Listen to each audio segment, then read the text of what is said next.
काय हो शेट हे घाला की.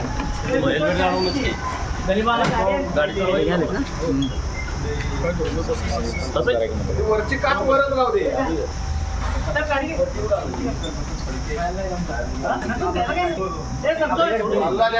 ब्रेक करायचा गाडी चालूच आहे. गाडी चालू आहे. हो चालूच आहे. 1 मिनिट थांबा, बैठ घेऊ एक. थांबा, आत्ता चालू झाली बाई गाडी.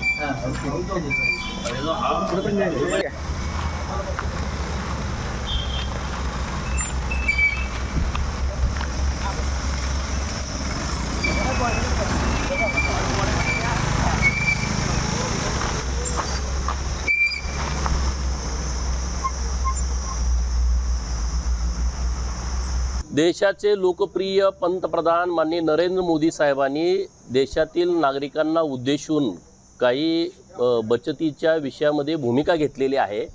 त्यामध्ये सर्वात महत्त्वाची की इंधन बचत करा, ई बाईकचा वापर करा, इथेनॉलचा वापर करा. आता माझ्याकडे 2 गाड्या मी कंटिन्यू वापरत होतो. त्यामध्ये मी निर्णय असा घेतला की मी एकच गाडी वापरणार, दुसरी गाडी वापरणार नाही. आज जिल्हा नियोजनची बैठक आहे आणि त्या बैठकीला मी आता ई बाईकवरून जिल्हाधिकारी कार्यालय सांगली इकडे निघालो आहे. लोकांनाही माझं आव्हान असं आहे की माझ्याकडं कामाच्या निमित्तानं ते आमच्या झरे गावी येतात किंवा जतच्या ऑफिसला येतात. माझ्या मतदारसंघातील लोक येतातच, परंतु बाहेरून पण खूप लोक माझ्याकडे येतात. त्यांना माझी विनंती आहे, त्यांचं कोणतंही काम असेल तर त्यांनी इकडं न येता त्यांनी आम्हाला जर मोबाईलवर मेसेज टाकला, त्या अधिकाऱ्यांचं नाव नंबर टाकला तर आम्ही लगेच त्या अधिकाऱ्यांना फोन करून त्या लोकांना परत आम्ही निरोप माघारी कळवू की जेणेकरून त्यांचा वेळ पण वाचेल आणि इंधनाची पण बचत होईल. माननीय पंतप्रधान महोदयांनी जी भूमिका घेतलेली आहे ती राष्ट्राच्या हिताची भूमिका आहे.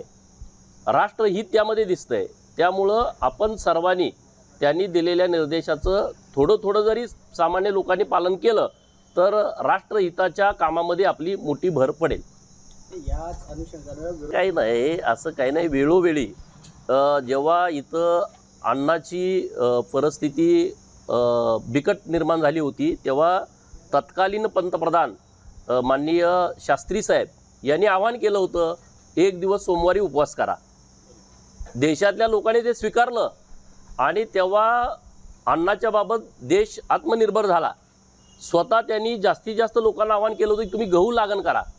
आणि ते ज्या सरकारी बंगल्यात दिल्लीत राहत होते त्या बंगल्यात त्यांनी गहूची लागण केली होती आणि त्यांच्या पत्नी त्यांनी गहूची काढणी काढतानाचा फोटो पण आता माझ्याकडे आहे. 2013 साली सुद्धा असाच प्रसंग. ही कसे असते, राष्ट्रावरती एखादी जर आपत्ती येत असेल, हे जागतिक अडचण आहे, हे काही नुसत्या भारतातला विषय नाही. आणि म्हणून जर इंधन बचत झालं तर बिघडलं कुठं? लग्नाचा खर्च टाळा म्हणते, बाहेरच्या देशात तुम्ही जाऊ नका, आपलं परकीय बाहेर चलन जातं ना आपलं. आयात कमी करा, आयात ज्या वस्तू आपण घेतोय त्याच्यामध्ये थोडं वर्षभर थांबायात. काय आहे, आपल्या राष्ट्राच्या हिताचंच हे काम आहे.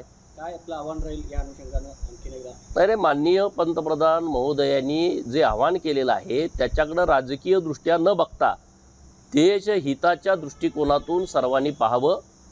देशातल्या सामान्य लोकांनी जर थोडी बचत केली, त्यांनी ज्या 7-8 गोष्टी सांगितल्या त्यामध्ये, तर खूप मोठा चांगला फायदा आपल्या राष्ट्राला होऊ शकतो. काय हो शेट हे घाला की.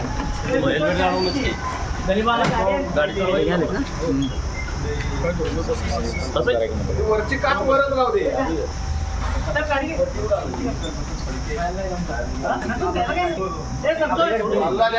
ब्रेक करायचा गाडी चालूच आहे. गाडी चालू आहे. हो चालूच आहे. 1 मिनिट थांबा, बैठ घेऊ एक. थांबा, आत्ता चालू झाली बाई गाडी.